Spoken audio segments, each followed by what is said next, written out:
Bismillahirrahmanirrahim. Assalamualaikum warahmatullahi wabarakatuh. Alhamdulillahi rabbil alamin. Wassalatu wassalamu ala nabiyyina Muhammadin khatamil anbiya'i wal mursalin wa ala alihi wa sahbihi ajma'in wa ba'du.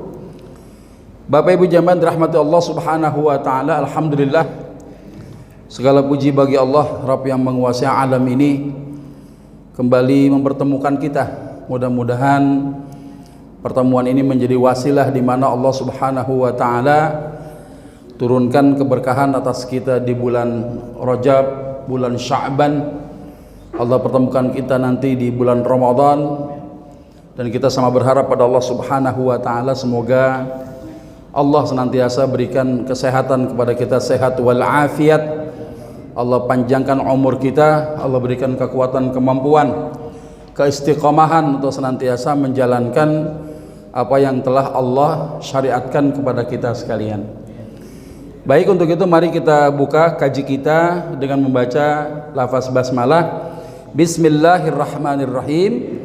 Insyaallah hari ini kita akan bahas kaidah antara lupa, ragu-ragu dan gak sengaja. Allah Subhanahu wa taala menurunkan syariatnya, baik itu perintah termasuk juga larangan, yang hukum-hukum yang Allah turunkan di atas muka bumi ini buat mereka muslim, mereka sudah baligh, mereka berakal, jadi orang yang sudah mukallaf, memiliki kewajiban menanggung beban di pundaknya, ada hukum-hukum taklifi. Maka hukum itu bersifat memaksa. Kita orang yang diwajibkan sholat, ya sholat kudu, ya. Bahkan bagaimana Islam membolehkan ya penguasa wilayah yang dimana kaum muslimin berada di dalamnya, kalau nggak sholat itu boleh ditangkepin. Ya, ulama min madzahibil arba'ah, mereka yang nggak sholat ditangkap, dipenjara, bahkan dipaksa ya untuk mereka mau bertobat mengerjakannya. Kalau nggak mau juga dipukul boleh. Maka hukum ini bersifat memaksa tuh. Ya. Cuma di antara hukum yang sifatnya memaksa itu ternyata ada keadaan yang kita alami sebagai manusia yang Allah ciptakan, banyak keterbatasan, banyak ketidakmampuan kita, sesuatu yang menjadi fitrahnya manusia. Kadang lupa, kadang di dada, di hati kita ragu-ragu, ya kadang juga kita melakukan sesuatu yang nggak sengaja itu. Ya, maka sesuatu yang tadinya punya sifat memaksa, tatkala kemudian kita berada di luar batas kemampuan kita, maka di dalam Islam ada yang namanya rukhsah, ada keringanan. Kenapa? Sifat manusia nggak akan lepas daripada sifat lupa. Kadangkala cemas, galau, ragu-ragu di dadanya itu. Ya, termasuk juga kadangkala orang ini, setiap kita kadangkala melakukan sesuatu yang kita nggak sengaja. Maka bagaimana ulama memberikan petunjuk kepada kita tentang kaidah lupa, ragu-ragu dan nggak sengaja dalam kaitannya apa? Penerapan terhadap hukum yang menyangkut kepada seorang yang sudah mukallaf.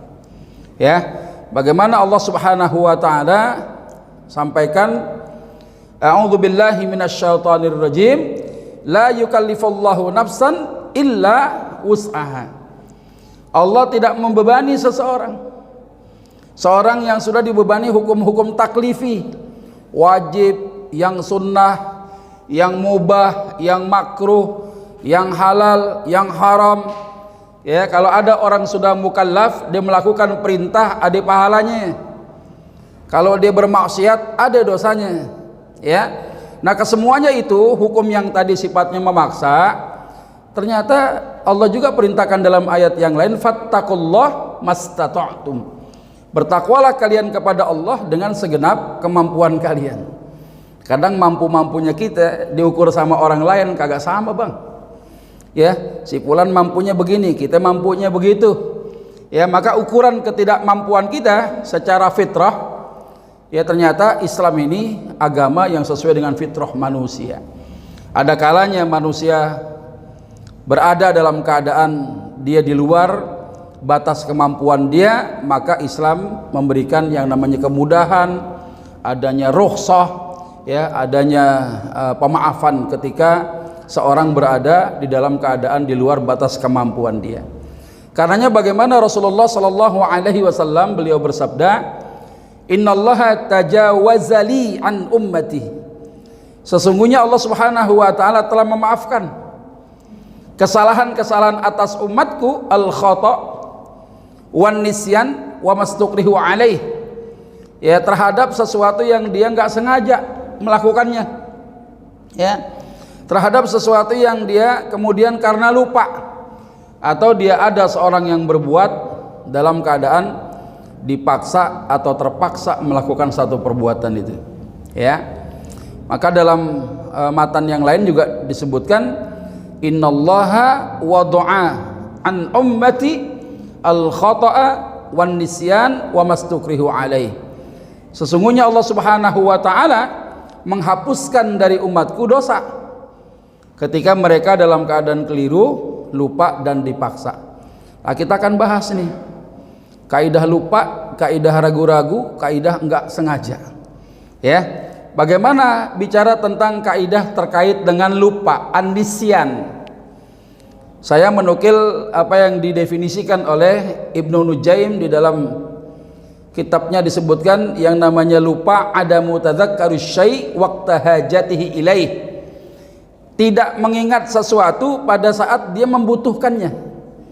Kalau ada orang mau masak nih Bu, ya, masak apa ceritanya nih? Masak kangkung balacan, gitu kan? Dia kudu tahu tuh kapan kudu motong kangkungnya, sebelum dipotong dicuci dulu, ya, habis dicuci disiangin, ya, dikering-keringin dulu, kompornya dinyalain, ya nggak? Udah siap bumbunya, itu namanya ingatan. Tapi ada orang yang lupa. Ketika dia membutuhkan sesuatu, ketika dia mau melakukan satu amalan, karena lupanya dia, maka dia nggak bisa melakukan amalan itu. Jadi orang tuh hilang ingatannya, memorinya kagak ada pada saat memori itu dibutuhkan ketika seorang ingin melakukan satu perbuatan. Nah, kaitannya dengan lupa, ya, Ibnul Qayyim di dalam I'lamul Muwaqqi'in beliau membedakan nih, ya, antara lupa mengerjakan keharaman sama lupa tinggalkan perintah. Apa kata beliau? Anna man fa'alal mahdhura nasiyan. Ya, siapa yang melakukan yang haram nasiyan karena dia lupa. Ya ja'alu wujudahu ka'adamihi, maka orang itu dianggap yang enggak melakukan perbuatan yang dilarang tadi. Ya, ada orang melakukan sesuatu yang dilarang, sesuatu yang haram, dia lupa. Maka lupanya ini uzur, dia nggak dicatat sebagai perbuatan dosa, dia juga nggak dianggap melakukan satu perbuatan yang dia lakuin karena lupa tadi. Wa nisyanun tarakal ma'mur la yakunu 'udhran fi suqutihi kama kana fa'alal mahdhura nasiyan 'udhran fi suqutil itsmi an fa'ilih. Tapi kalau ada orang lupa meninggalkan perintah, lupa dengan ngerjain kewajiban, lupanya ini uzur. Siapa yang mau ingatan kita hilang? Ya, dia lupa, asli dia lupa, ya, dia kagak inget, ya, perintah ditinggalin, kewajiban dia kagak ngerjain, maka uzur lupanya tadi itu tidak menggugurkan kewajiban dia. Jadi kalau ada orang, ya, yang dia punya harta, hartanya cukup haulnya, sudah mencapai nisabnya, ya, dia lupa belum bayar zakat, lewat daripada haul, ya, 3 bulan 4 bulan dia meninggal dunia, maka ahli warisnya, kalau ahli warisnya tahu itu harta si fulan belum dikeluarkan zakatnya, maka dia kudu diqadha, dibayar zakat dulu sebagai hutang kepada Allah sebelum bagi warisannya itu. Ya, itu karena lupa itu, udah masuk syarat dia lupa, ya, nggak ngerjain, ya. Nah, coba kita lihat nih bagaimana seorang melakukan keharaman karena lupa, ya. Man fa'ala mahdhuran nasiyan lam yakun qad fa'ala manhiyan anhu. Barang siapa melakukan satu yang terlarang karena lupa, dia dikatakan tidak melakukan sesuatu yang terlarang tadi. Contohnya apa? Kita lihat dalam satu hadis ini. Bainama Rasulullah sallallahu alaihi wasallam yusalli bi ashabihi Pernah Rasulullah Shallallahu Alaihi Wasallam saat sholat bersama para sahabatnya, beliau jadi imam, belakangnya jadi makmum. Ya, tiba-tiba di tengah sholat Nabi ngapain? Idh khala'ana alaih. Nabi tiba-tiba ngelepas sendalnya. Fawada'ahuma an yasari, yang sendalnya dilepas, kemudian beliau menaruh sendalnya di sebelah kiri beliau tuh. Kenapa Nabi sholat pakai sendal? Ya, karena Masjid Nabawi dulu lantainya pasir, atapnya langit. Kalau hujan nggak kepanasan, panas kagak kehujanan. Ya hujan ya panas ya panas ya. Kayak nasib rider ya, naik motor kan begitu tuh. Hujan kagak kepanasan, panas kagak kehujanan. Nah apalagi lantai pasir itu kadang kalau kita meleng, ya yang sering keluar apa? Bu, al-aswadain, dua binatang hitam. Ya, kadang ular, kadang kula apa? Kalajengking. Ya, makanya pakai sendal, pakai sepatu di masa Rasulullah itu. Ya. Dan sahabat ngikutin sholatnya Nabi. Nabi pesan apa? Sallu kama ra'aitumuni usalli. Sholatlah kalian sebagaimana kalian melihat aku salat. Karena sahabat ngelihat Nabi lepas sendal, falamma ra'a dzalikal qaum, tatkala para sahabat ngelihat Nabi lepas sendal, alqauni alahum, maka banyak di antara para sahabat pada lepas sandal semua. Falamma qada Rasulullah sallallahu alaihi wasallam salatah, tatkala Nabi selesai salat, Nabi nanya, biasa kan begitu Nabi, ya, selesai salat balik badan, ya, ngelihat kok pada lepas sandal. Ma hamalakum ala ilqa'i ni'alikum, alasan apaan ente pada lepas sandal semua?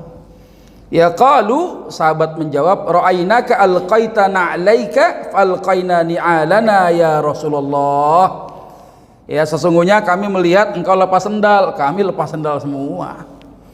Ya, nggak tahu tuh sahabat alasannya apa Nabi lepas sendal. Ya, Nabi langsung memberikan informasi ini. Inna Jibril, sesungguhnya malaikat Jibril alaihissalam, atani, mendatangi aku, fakhbaroni, dan ngabarkan aku, anna fihi maqadharon, bahwa sendal yang aku pakai ada najisnya. Ya, jadi kalau ada orang salat dia nggak sadar, dia lupa, dia kagak tahu bahwa di bajunya ada najis, dia salat, dimaafkan oleh Allah. Selesai salat baru tahu ada najisnya, nggak perlu diulang lagi. Nabi yang ngasih kabar, malaikat. Nah kita siapa yang ngasih kabar? Kagak tahu. Ya, jadi karena nggak tahu dimaafkan. Padahal baju kita, pakaian kita kena najis, sholatnya sah nggak? Nggak sah. Tapi karena nggak tahu dimaafkan. Kita seakan-akan tidak tidak melakukan hal yang disebutkan tadi sebagai salah satu faktor yang membatalkan sholat seseorang itu. Ya. Bentar lagi Ramadan nih. Man nasiya wa huwa shaim, barang siapa dia puasa dia lupa. Ya, 3 hari Ramadan jet lag. Jet lag. Belum bisa nyesuaiin diri itu. Ya, padahal tuh hari pertama 2 piring mentung sahurnya. Ya enggak? Ya, keluar kamar dimakan lagi. Di meja makan tudung saja dibuka, dia makan lagi pakai sambal setan. Yang pedasnya level 20. Ya, udah makan kenyang, dia ingat belum minum. Ya, nanggung kan? Ingatnya belum minum, makannya mah udah gitu kan. Padahal lagi puasa. Ya, fa'akala aw syariba, dia lagi puasa, dia lupa, dia makan, dia minum. Kata Nabi apa? Falyutimma shaumah, maka dia gak perlu batalkan puasa dia, lanjutin dia punya puasa itu. Ya, jangankan bicara makan yang kita telan, makanan gunduk kelolodan kita lagi puasa nggak sengaja, batal nggak? Batal bang. Ya, ya enggak. Jadi dampak dari corona tuh luar biasa juga tuh. Ya, kita kemana-mana pakai masker gitu kan. Coba naik motor lagi puasa nggak pakai masker, ngantuk sengantuk-ngantuknya nguap, tiba-tiba ketelan apa? Tawon Vespa. Tawon Vespa. Ya, kesengat aja bengkak boleh ketelan ya. Itu bayangin kalau cuma nyampe di mulut doang nggak batalin puasa dia. Tapi kalau sudah lewatin tenggorokannya, definisinya apa? Makan. Maka orang itu bisa membuat puasa dia batal. Ya, ini orang lupa apa? Lupa dirinya lagi puasa. Dia makan itu, faakala au syariba, dia makan dan minum. Padahal makan dan minum itu bisa batalkan puasa, tapi karena lupa, dia dianggap oleh syariat dia tidak melakukan hal yang membatalkan tadi itu. Lalu kiasnya apaan? Kalau ada laki bini jima siang-siang bulan Ramadan, ya, dua-duanya asli lupa. Ya, lupa nih dua-duanya nih. Bukan yang satu lupa, yang satu pura-pura lupa. Ya, yang pura-pura lupa kagak boleh. Ngasih tahu ya, dua-duanya lupa beneran ya. Udah selesai baru ingat, "Pak, kita lagi puasa, Pak." Kata si papa, "Sabar dan Neng ya." Kata sabar. Orang udah kita begitu sabar gimana, Bang? Ya, akhirnya apa? Ada ulama yang mengkiaskan karena dia lupa, ini dipakai hadis ini.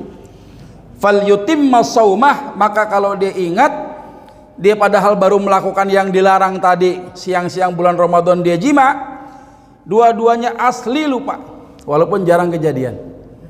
Yang kejadian satu pura-pura lupa, yang satu lupa beneran.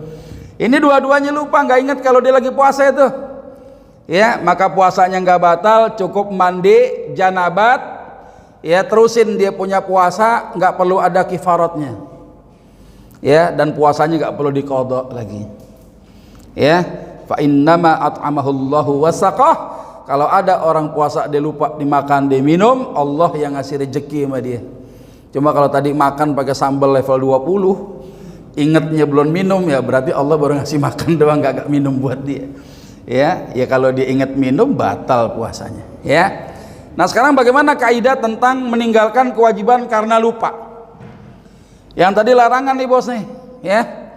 Sekarang orang lupa karena kewajiban. Qala Rasulullah sallallahu alaihi wasallam, "Man nasya salatan." Barang siapa yang lupa dia enggak salat. Ini orang udah mukallaf ya. Falyusalli idza dzakaraha, maka dia salat ketika dia ingat ya. Orang lupa itu sama kayak orang tidur ya. Orang tidur enggak tahu apa-apa dia. Nah, orang lupa. Orang kalau ketiduran ya subuhnya kesiangan dimaaf oleh Allah. Ketika dia bangun ingat salat. La kaffarata laha illa dzalik, enggak ada penebus.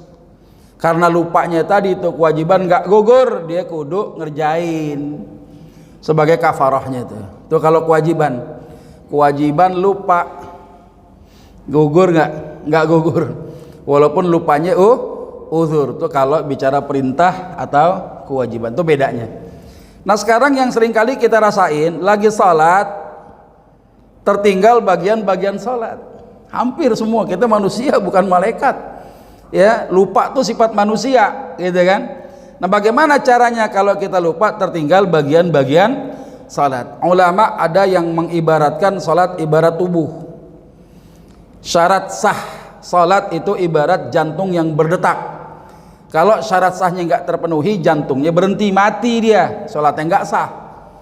Kalau bicara tentang rukun salat, ini menyangkut apa? Kepala nempel di badan. Rukun nggak dikerjain, pala antum buntung dari badan kita tuh, ya mati juga. Ya, ada dua sunnah ab'ad dengan sunnah hay'ah. Siapa bisa contohin nih? Satu-satu aja. Syarat wajib sholat apa? Syarat sah sholat apa? Rukun sholat, sunnah ab'ad dengan sunnah hay'ah apa? Contohin 5 aja, dapat hadiah. Ayo, angkat tangan dulu, jangan cari contekan, jangan buka Google. Ayo Bu, syarat wajib sholat apa? Angkat tangan dulu, sebutin 5. Saya udah siapin hadiah, buruan. Ayo angkat tangan dulu. Angkat tangan dulu, jangan provokasi orang. Ayo 5 contoh, satu-satu aja Pak. Angkat tangan dulu. Ayo dong, bahas udah jauh-jauh kemana-mana. Ya, coba Bu. Syarat wajib sholat apa satu? Hah? Baligh. Ya. Syarat sah sholat. Orang nanya ibunya tadi, diem aja ditanya. Ayo Pok, syarat sah sholat Pok, selain niat, tadi udah dapat niat. Syarat sah sholat, niat apa rukun itu niat? Ayo. Cuma satu doang. Nanya si empok, kalau mau nyerobot angkat tangan. Antum mau jawab bang? Antum bang ganteng mau jawab nggak?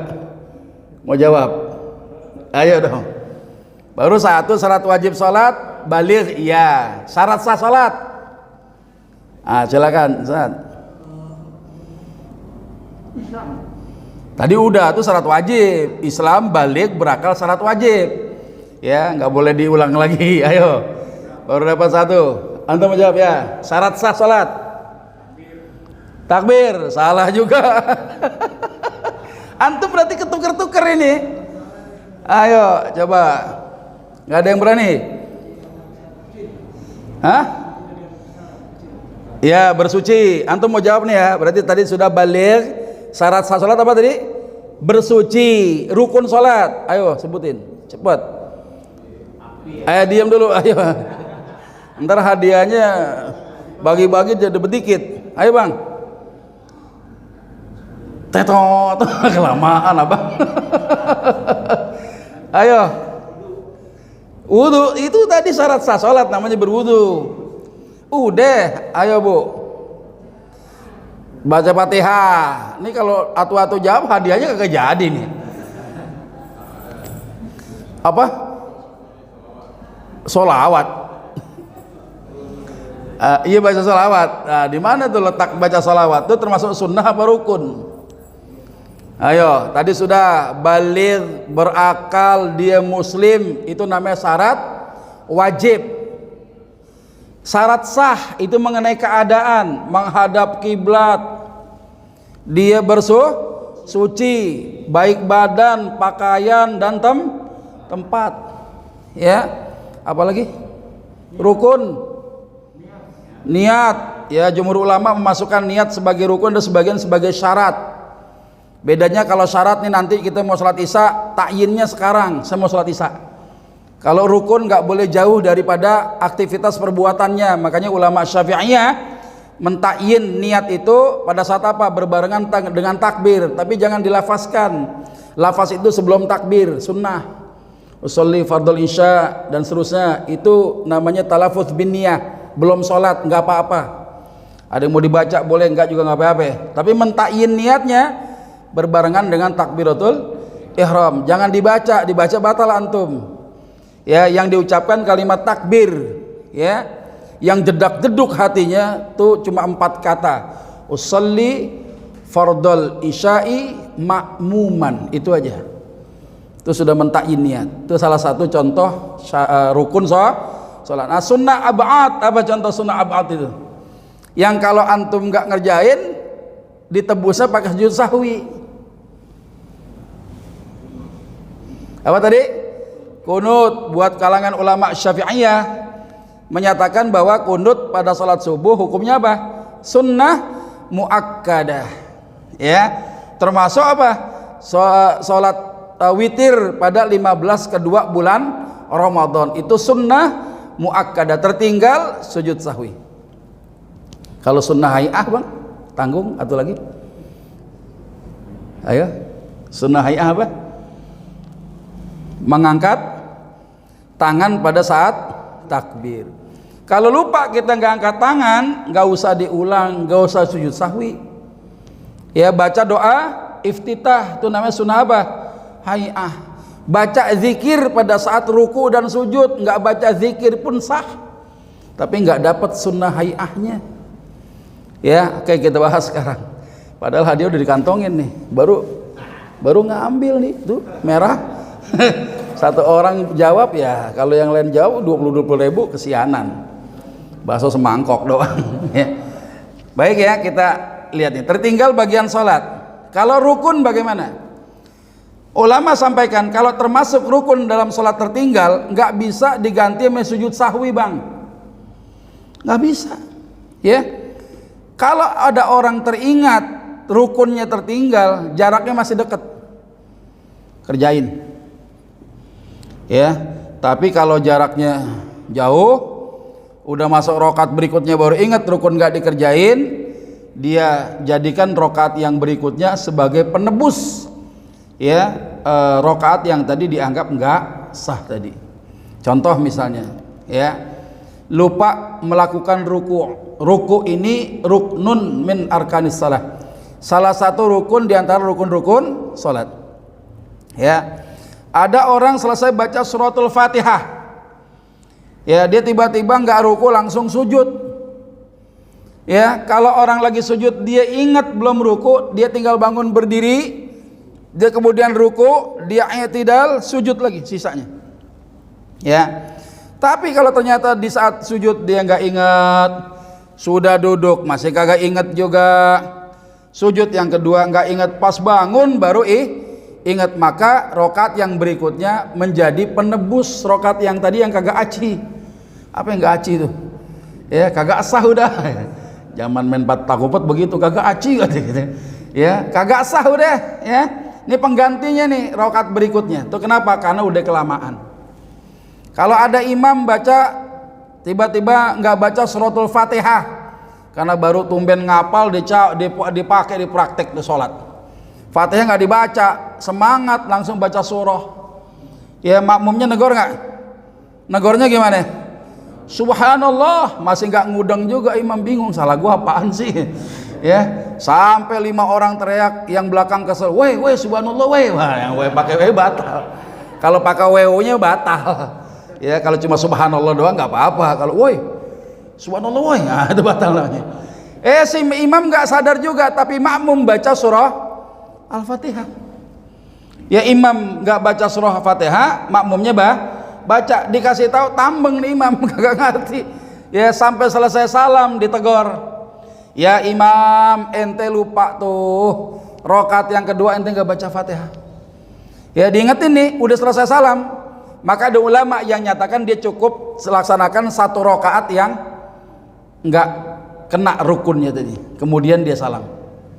Ya, ada yang mengatakan ya udah sholatnya enggak sah karena rukunnya enggak terpenuhi, ya dia ulang sendiri tuh si imamnya itu, antum gak usah ikut.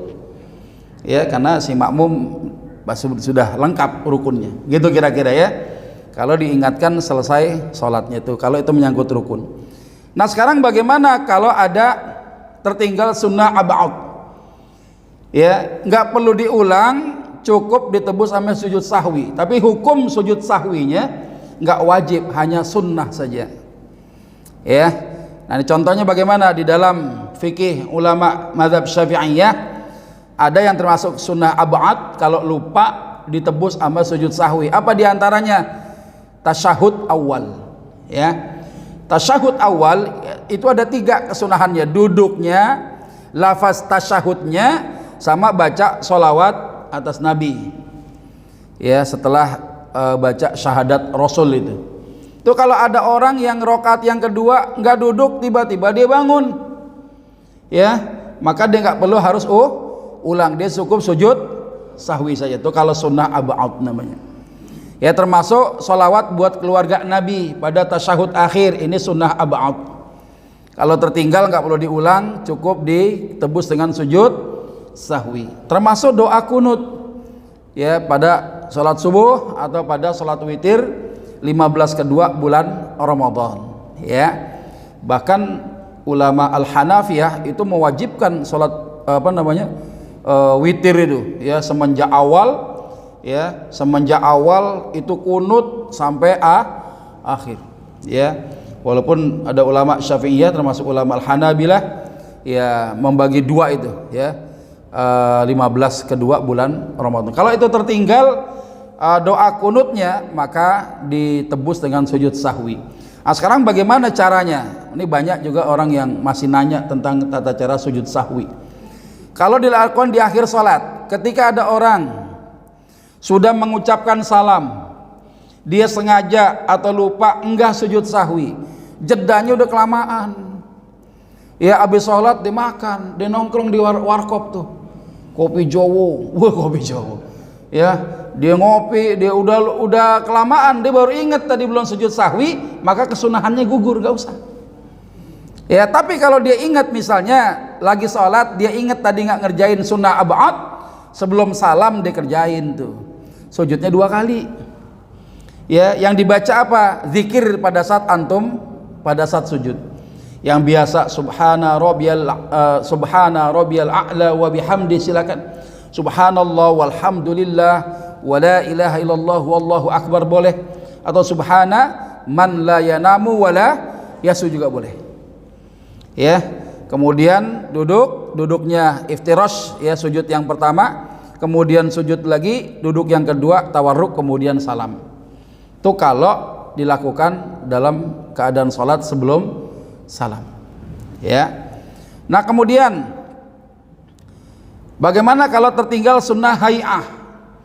Contoh misalnya yang disebut dengan rukun takbiratul ihram.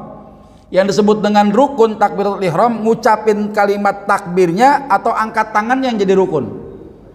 Takbir. Apa ucapan takbir? Allahu Akbar, Allahu Akbar. Dia lupa, nggak angkat tangan. Nggak perlu diulang. Nggak perlu diulang, nggak perlu sujud sahwi. Tapi dia nggak mendapatkan kesempurnaan salat. Pahalanya kurang. Karena sunnah hay'ah itu nggak dikerjain. Ya, ada yang mengibaratkan sunnah hay'ah ibarat, mohon maaf nih, kalau orang di kepalanya tumbuh rambut kayaknya keren gitu, walaupun yang nggak ada rambutnya juga keren juga, nggak kalah gaya. Ya, sekarang kan begitu tuh. Tapi ada rambutnya kelihatan, wah indah nih. Nah, sholat tuh kayak begitu tuh. Kalau kita ngerjain sunnah hay'ah itu, angkat tangan ketika takbir, menaruh tangan kiri di bawah tangan kanan, tuh sunnah hay'ah tuh. Ya, kemudian bacaan zikir, ya, doa istiftah atau iftitah, itu sama aja. Ya, ini kalau tertinggal sunnah hay'ah nggak perlu diulang, nggak perlu sujud sahwi. Ya. Nah, kita akan masuk yang berikutnya, kaidah fikih tentang ragu-ragu. Ulama di dalam kaidah fikihnya menyebutkan apa? Al yakin la yazulu bisyak. Keyakinan nggak bisa dikalahkan sama asumsi. Sesuatu yang meyakinkan nggak dapat hilang dengan keraguan. Ya, asumsi, kemungkinan nggak bisa mengalahkan yang yakin. Contoh, bagaimana hadis Rasulullah ini? Qala Rasulullah sallallahu alaihi wasallam, "Idza syakka ahadukum fi salatihi." Kalau ada salah seorang dari kalian ragu-ragu dalam salatnya, falam yadri, dia nggak tahu kam shalla salasan au arba'an, apakah salat dia sudah 3 atau 4 rakaat. Suka kita begitu? Iya. Kalau salat subuh enggak, karena cuma 2 rakaat doang. Ya, ini biasanya yang rubaiyah, ya. Yang salatnya ini 4 rakaat. Ya. 3 apa 4 ya? 3 apa 4? Ragu tuh. Kata Nabi apa? Fal yatrahisyak, abaikan yang ragu-ragu, wal yabni ala mastaiqana, antum kerjaan yang yakin. Yakinnya 3, kerjain 3. Yakinnya sudah 4, ya sudah, selesai, ntar salam. Ya, cuma untuk menjadi kafarohnya apa? Karena ragu-ragu itu datang dari setan, Pak. Ya. Summa, kata Nabi, yasjudu sajdataini qabla an yusallima, maka dia sujud 2 kali sebelum salam. 2 sujud sahwi ini yang membuat setan pada jengkel sama kita. Karena ragu itu emang dari dia, ya. Ragu-ragu. Ya, dalam hadis yang lain juga disebutkan, idza wajada ahadukum fi batnihi syai'an, apabila salah seorang dari kalian merasakan sesuatu dalam perutnya, ya, fashkala alai, dia sulit membedakan akhraja minhu syai'un amla, apakah dia kentut apa enggak.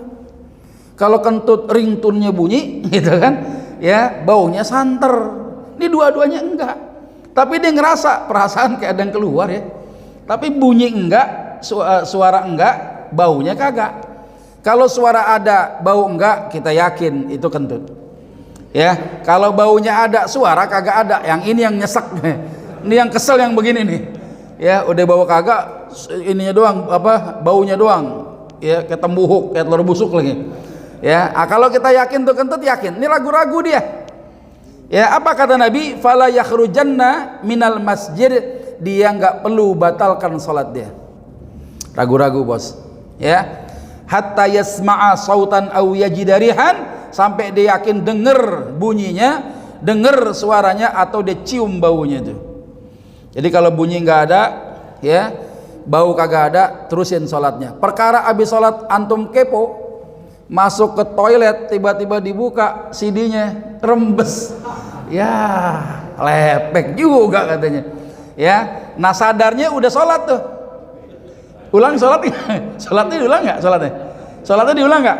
Kagak usah. ya. Karena ketika orang mau sholat pasti dia dalam keadaan berwudu. Ya, ada orang wudu dari rumah, ada orang wudunya di depan tuh. Dia yakin tuh, yakinnya dia berwudu. Yang ragu-ragu tadi apa? Antara kentut apa enggak? Enggak mungkin kita hitung kancing gamis kita. Kentut enggak mungkin. Ya harus yakin kan? Kenapa? Dalil yang pertama dia bersuci.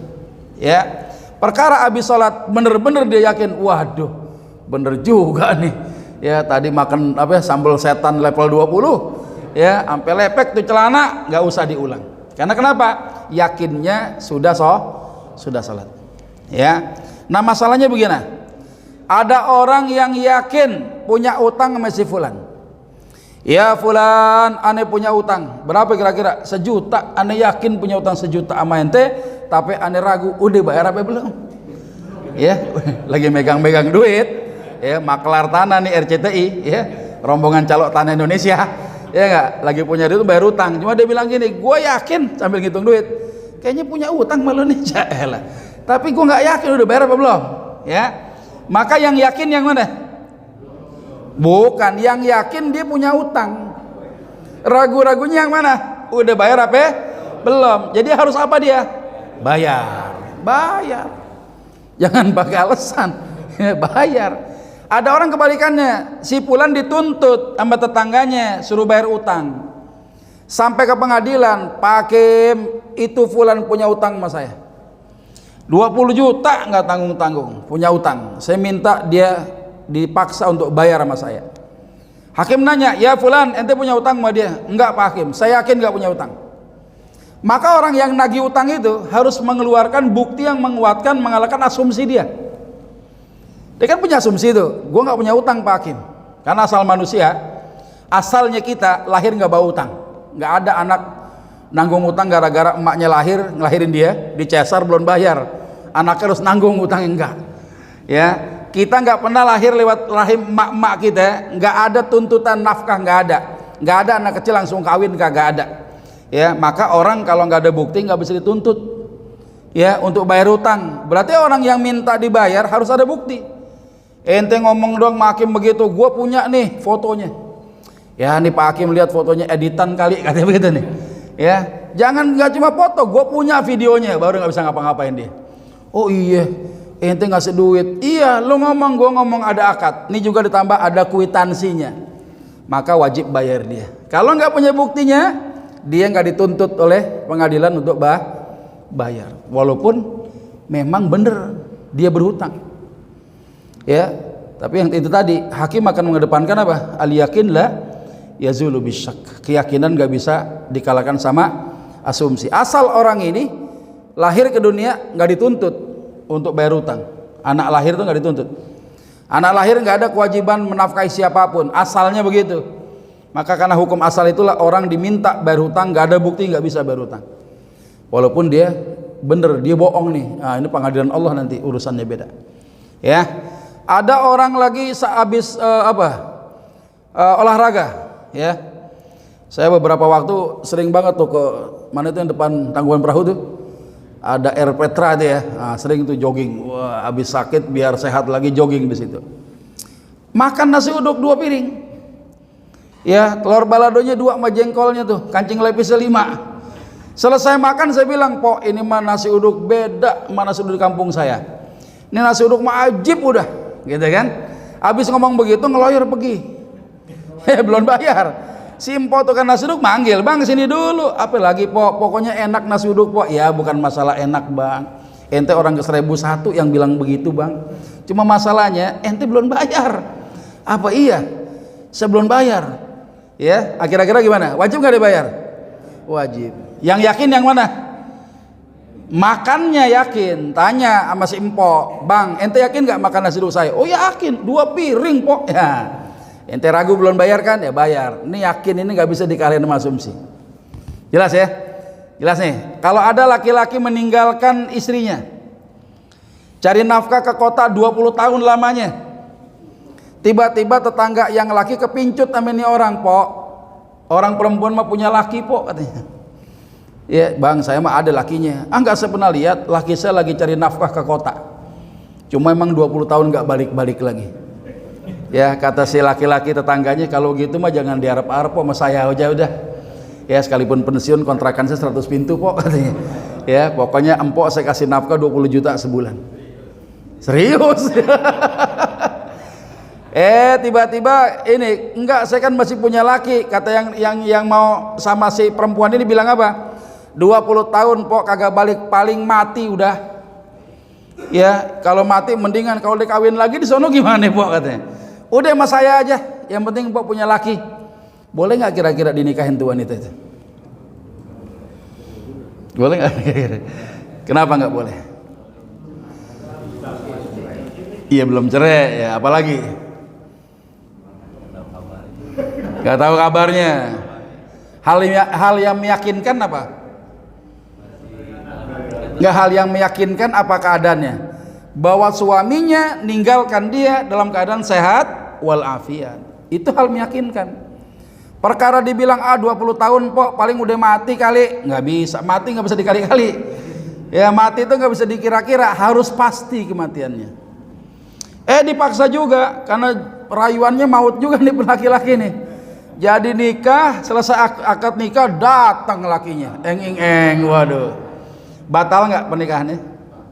Batal. Ibarat jual beli. Barang orang dijual, yang punya barang bilang, batalin jual ini di bande gua.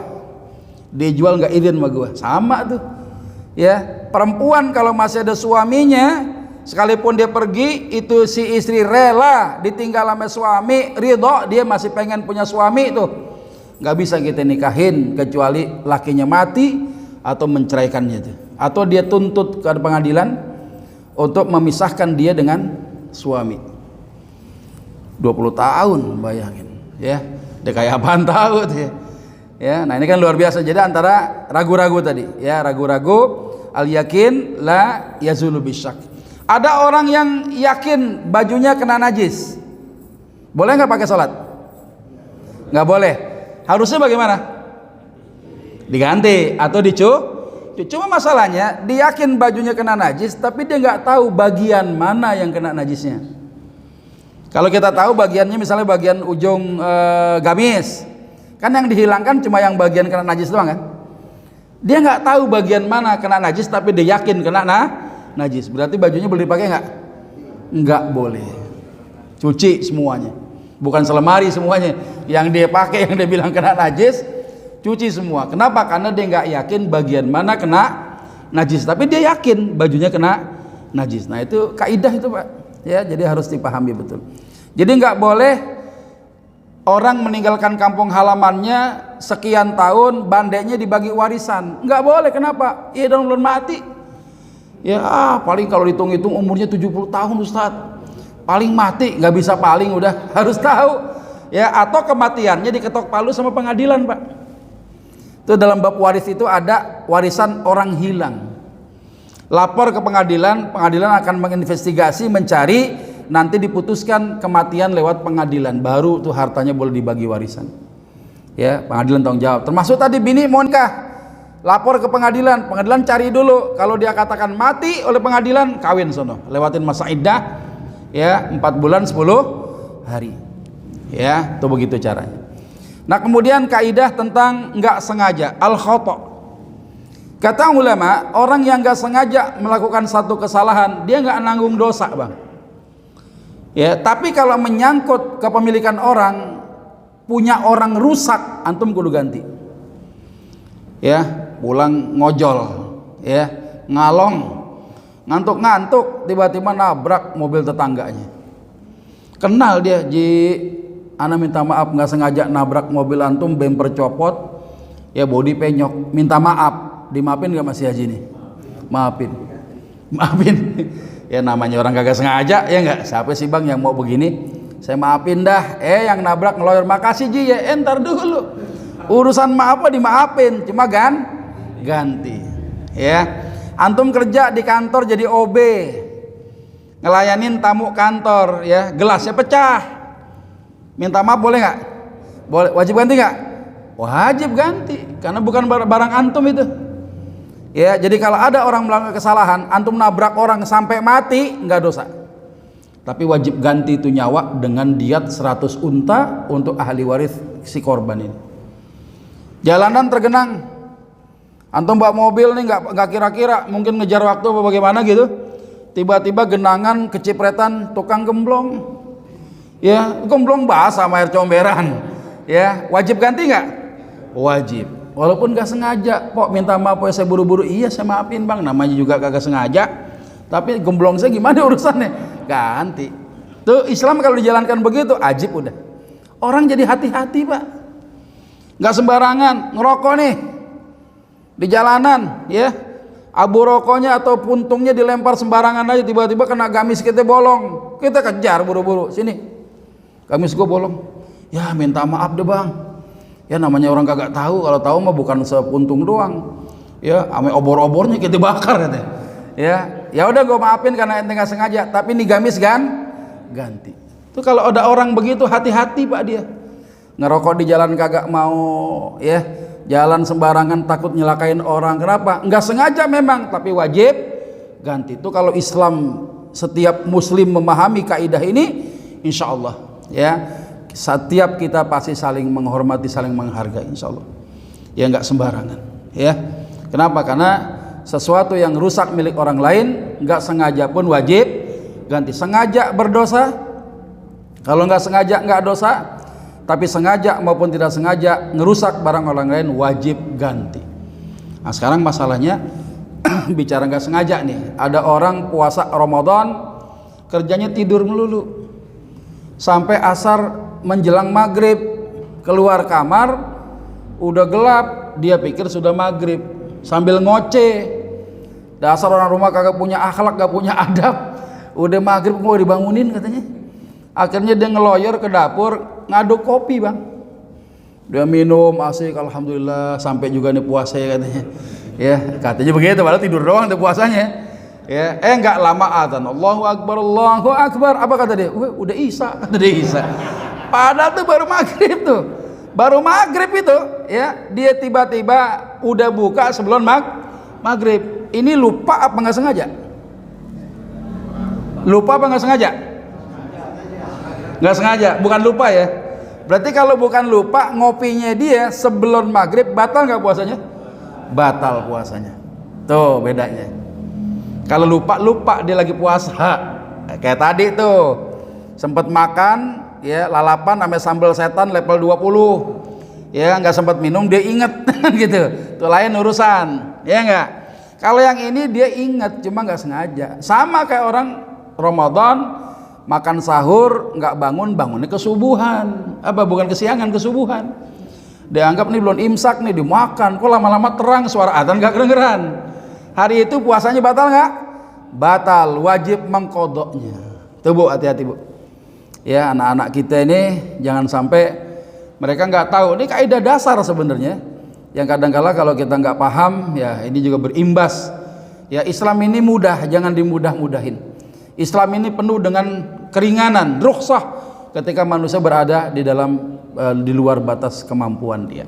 Wallahu a'lam bishawab. Kalau ada pertanyaan dipersilakan. Ya. Ya.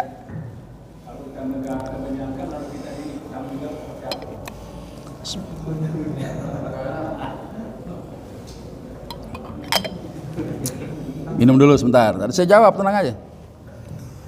Punya utang. Kalau utang apa tadi? Ya pertama jangan pilih presiden tukang utang. Ya itu satu tuh. Jadi antum nggak puyeng.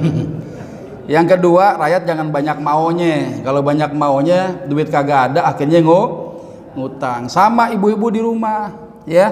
Kalau ibu-ibu punya kebutuhan, insya Allah suami cukupin, Allah kasih. Tapi kalau ternyata ibu-ibu banyak keinginan di atas kebutuhan, suami bisa ngutang kemana-mana, ibu. Ya, kan sedih lihat bestinya kesusahan. Ya, besti kalau ini dia punya, tetangga punya, bestinya kagak punya, berusaha. Caranya gimana nih biar bini gue punya handphone? Cari utangan, kan gitu. Ya. Nah sekarang bagaimana hukum kalau ada negara membangun fasilitas vital? Yang vital ini kalau nggak dibangun bisa berimbas rakyat jadi susah. Ya pertama, negara memberlakukan pajak dulu. Pajaknya sukarela.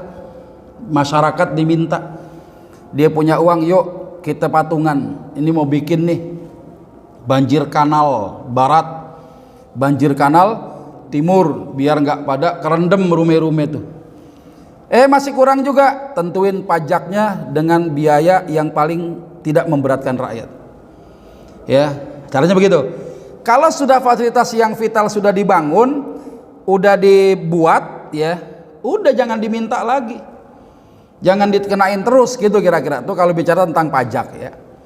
Nah sekarang bagaimana kalau ada seorang kepala negara membangun fasilitas umum yang dimana uangnya kagak ada, dia pakai tuh pinjaman dari pihak lain. Ya berarti kan si presiden ini berhutang bukan atas nama dia kan. Nah, berarti yang nanggung nanti siapa kalau dia meninggal? Rakyat. Sama seperti antum suami, ya, rumah ngontrak, anak bejibun, ya enggak? Utang di mana-mana, bini tiga. Dulunya direktur, udah keok, ya, tapi bininya masih seneng sama dia. Ya, banyak utang nih, gara-gara utang nafkah ke warung sembako sebelah rumahnya itu bang. Antum meninggal, hutang itu yang nanggung siapa? Ahli warisnya. Kenapa? Karena yang diurusin tuh utang nafkah. Tapi kalau utang pribadi, nggak ada kewajiban ahli warisnya membayarkan hutang pribadi si fulan yang meninggal itu. Makanya bahayanya hutang di situ. Ya, punya ilmu dulu, baru ngutang. Kalau nggak ada ilmu, jangan ngutang. Kenapa? Bahaya. Ya, jadi kalau menyangkut hajat orang banyak atas nama dia berhutang, maka menjadi kewajiban seluruh orang yang ditanggungnya itu bayar. Makanya perusahaan yang dimana contoh misalnya pabrik, ya, pabrik karyawannya banyak, tiba-tiba mentok, modal habis, ya, perusahaan bangkrut. Harusnya sih karyawan tuh nggak usah demo, nggak usah protes minta pesangon, bantu karyawannya, ayo bantu perusahaan pada sumbangan begitu, supaya dibangun lagi pabrik ini yang udah memberikan penghidupan kepada mereka tuh. Harusnya kan begitu, ya, itu yang namanya saling memiliki perusahaan itu, ya. Nah jadi kalau ada kaitannya dengan seorang yang berhutang atas nama orang lain, maka ketika orang ini meninggal, dia tidak menanggung hutang itu, tapi hutang itu ya atas nama orang lain. Yang ditanggung tadi ya dia kemudian yang nafkahnya terpenuhi, ya dia wajib untuk menanggung ketika orang yang berhutang memang bukan menjadi hajat dia secara pribadi. Gitu Pak ya. Mudah-mudahan bisa dipahami. Wallahu a'lam bishawab. Ada lagi? Biasanya Isa dulu apa dibikin kelar dulu apa gimana? Udah kelamaan di sini nggak ngisi-ngisi jadi udah lupa ini aturan mainnya nih. Silakan kalau pertanyaan lagi tuh Fatah. Ada seorang yang pikun, ya, di rumah misalnya ada orang tua ada pikun gitu, dia inget sholat, kagak inget nggak sholat. Kalau lagi pas pikun nggak ada kewajiban. Pas ingat sholat, tapi kadangkala yang bikin ujian buat kita apa? Sholat, udah sholat lagi gitu kan? Udah selesai sholat, wudhu lagi, sholat lagi. Baru selesai salam, yang meleng dikit anaknya ngawasin, itu si emak wudhu lagi, kemudian sholat lagi. Saran anak nggak usah dilarang, biarin aja. Itu cara Allah untuk menggerus dosa-dosa tuh orang itu. Kali zaman muda ya ada sholat yang tanpa uzur tertinggal, utangnya belum dibayar sama Allah, ya dikasih lupa, akhirnya apa lupanya? Kelewatan. Orang kalau lupa kelewatan muternya jauh, coba dah ya 27 puteran ditutup Pak, ya sekarang kalau kelewatan tuh puteran muternya jauh gitu. Jadi kalau lupanya kelewatan muternya jauh gitu. Jadi kalau ada orang pikunnya kelewatan, ya tiba-tiba kemudian dia sholat, udah selesai sholat lagi, biarin aja. Kan yang normal tuh dia nggak sholat kan, ya dia lagi pikun dia nggak sholat gitu kan. Nah itu dimaafkan oleh Allah. Tapi ketika dia ingat, falyusalli idza zakaroha, maka sholatlah ketika dia ingat. Ya, ya. Orang berhutang meninggal ini untuk pribadi, tapi dia punya harta. Hartanya ini kan harus bayar hutang dulu. Betul. Ya. Jadi ada dua keadaan nih. Orang meninggal punya utang, punya harta. Ahli warisnya wajib bayarkan hutang dia dari harta yang dia punya. Jangan coba-coba bagi warisan dulu sebelum hutangnya bayar. Ustadz ke rumah ana yuk. Kenapa? Babe ane meninggal seminggu yang lalu. Ya, dia punya warisan. Ada Ustadz 2 miliar. Masya Allah. Tolong bantu kita ngitung Ustadz. Ane datang, ya. Keluarga dari mana-mana datang, dari Kerawang datang, yang dari Bekasi datang. Ya, pasti hitung-hitung punya utang 2,5 miliar. Nombok nggak? Nombok. Nggak bisa. Ustadz tuh bagi-bagi aja 2 miliar, ntar utang mah gampang kumaha engke, kagak bisa. Utang mah nggak bisa kumaha engke kumaha gitu. Ya, jangan bilang ntar gimana, ya gimana ntar bayarnya. Nah, jadi dibayarkan dulu hutangnya. Kalau masih ada sisa 500 juta, siapa yang nanggung? Ahli waris. Kalau 500 juta itu hutang nafkah. Tapi kalau hutang pribadi, ulama menyatakan nggak wajib. Cuma sekarang kan nggak bisa. Debt collector selalu nyari, lu kan anaknya si fulan, lu kan bininya si fulan, pasti debt collector pasti ngejar kan? Nggak mungkin bisa. Hati-hati. Kalau ternyata si mayit bokeh, keluarganya bampak, ya, ada tetangga bapet lagi, pada wah apa namanya satu RT mah susah semua dah. Ya dia meninggal nih, yang wajib nanggung utang dia siapa tuh, Ji? Negara yang nanggung. Negara tuh ngurusin apa? Ada baitul mal negara ngurusin zakat, Bang. Di sini udah ada belum UPZ-nya? Unit pengumpul zakat ada nggak? Nah, kalau misalnya ada, pikirin tuh, kalau ada tetangga meninggal dunia, tanya, babe lu punya utang nggak? Bisa lu bayar apa kagak? Ya, utangnya apa dulu? Jangan kredit handphone kagak lunas itu jangan dilunasin tuh. Ya, bukan hajat asliyah namanya. Ya, itu bukan utang yang model begitu, hutang karena urusan nafkah wajib, hajat asliyah. Ya, itu kerja kita begitu. Dulu negara yang nanggung, makanya Nabi ketika ada mayit mau disolatin, beliau nanya, ini mayit punya hutang enggak? Ada ya Rasulullah. Keluarganya sanggup nggak bayar hutang? Nggak ada ya Rasulullah. Maka Rasulullah perintahkan apa? Sallu ala sahibikum. Salat itu sahabat kalian. Nabi pulang ngapain? Bukan mengharamkan orang yang punya hutang disolatin, enggak. Nabi pulang ngambil harta, Pak. Ngambil harta, ya, membayarkan utang kaum muslimin yang enggak sanggup bayar hutang. Kiasnya apa? Nabi itu sebagai kepala negara. Ya, maka dalam hal ini kalau ada kaum muslimin meninggal dunia, hutangnya bejibun gara-gara urusan hajat asliyah, enggak sanggup keluarganya menanggung, negara yang menanggung. Ya, dalam hal ini ya dari zakat sebagai gharimin, orang yang punya hutang, ini mendapatkan bagian haknya itu. Nah, bagaimana kalau ada orang meninggal dunia, utang ada, bandenya kagak ada? Nah, ini kan masalah nih, ya, nyusahin gitu kan, ya, udah hidup susah, ya, meninggal dunia utangnya banyak, ya, anak juga puyeng tuh, ya, jangan sampai kita begitu tuh. Nah, yang jadi masalah ada yang begitu, dia punya utang, hartanya nggak ada. Kalau hutangnya hutang pribadi, kan tadi saya sampaikan ulama nggak wajib bayarkan. Walaupun ada anak yang mau bakti sama orang tua, bayarin boleh. Ya, kalau hutangnya hutang nafkah, wajar dong ahli warisnya pada urunan bayarin. Yang ajib kalau anaknya banyak, laki-laki dan perempuan. Kata Imam Abu Hanifah untuk urusan nafkah kepada orang tua, kita kiaskan bayar utang deh. Setiap anak laki dan perempuan urunan sama rata bayarinnya. Kata ulama Maliki dan ulama Syafi'i, tergantung kecukupan ekonominya. Bisa aja anak tuh laki tapi nggak kerja, yang perempuan kerja. Maka yang cukup ekonomi yang perempuan, gedean dia bayarin utang orang tua. Ya, kata ulama Ahmad bin Hambal, ya, ulama-ulama Hanabilah, ya, dibayarkan berdasarkan apa? Porsi warisnya. Kalau laki biasa dapat warisan 2, bayar utang lo 2 kali. Ya, yang perempuan masa sekali aja. Nah, itu bedanya. Itu masalah hutang piutang itu. Wallahu a'lam bishawab. Ada lagi? Ya, silakan. Ini saya dapat wasiat. Bagian kamu 2 bagian, tapi setelah diikutin kurang 2 bagian. Gimana wasiat? Ya, kan antum laki. Ya, kalau laki itu nggak usah diwasiatin. Udah dari sononya begitu. Ya. Sebenarnya sih itu emang rata satu-satu. Nah, saya punya saham satu gitu. Setelah dihitung semua, nggak tuh bagian saya kurang gitu. Ya, jadi gini, kata Nabi apa? La wasiyata li warithin. Enggak ada wasiat untuk ahli waris. Itu satu.